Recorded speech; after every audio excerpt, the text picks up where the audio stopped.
The William Jack Hernandez Sportfish Hatchery is intended to create and enhance sport fishing opportunities around the state of Alaska. And to that means we produce 5 species of fish, rainbow trout, king salmon, and silver salmon make up over 80% of our production, and we have smaller numbers of Arctic char and Arctic grayling that are stocked around lakes and saltwater locations in south central Alaska.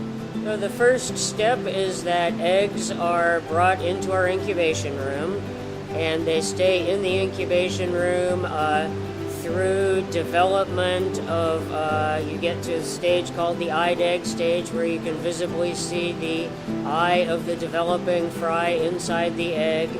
Then the fry will hatch out of the egg and still remain in the incubators while they're absorbing their yolk sac. Once the yolk sac is nearly completely absorbed, then we'll move the fish from the incubation room into startup rearing containers.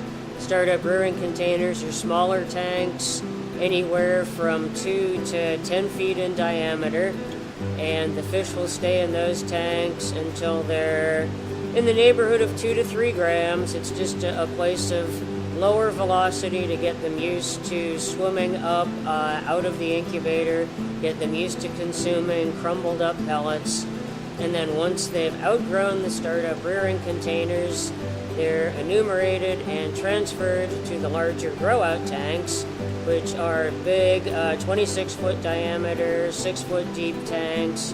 Those are the large recirculating aquaculture tanks, and they stay in those tanks for anywhere from 5 months to a year until they're, if it's a salmon, until they're ready to go to salt water, and if it's a trout, char, or grayling, until they're a catchable size and ready to be put into the lakes to be caught by local anglers.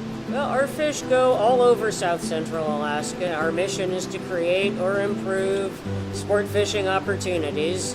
So we're creating fishing opportunities in some areas where there weren't fishing opportunities previously. Ship Creek is a very popular urban sport fishery that takes place very close to downtown Anchorage, and that fishery is primarily dependent on fish that we release from this hatchery.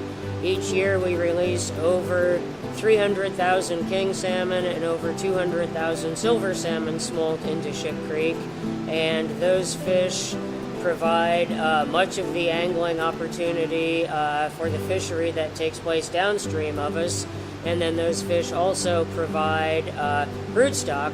So we collect the eggs from both the returning king salmon and silver salmon at this facility to keep the program. It's estimated that our program generates over $20 million annually in economic benefits to the state of Alaska.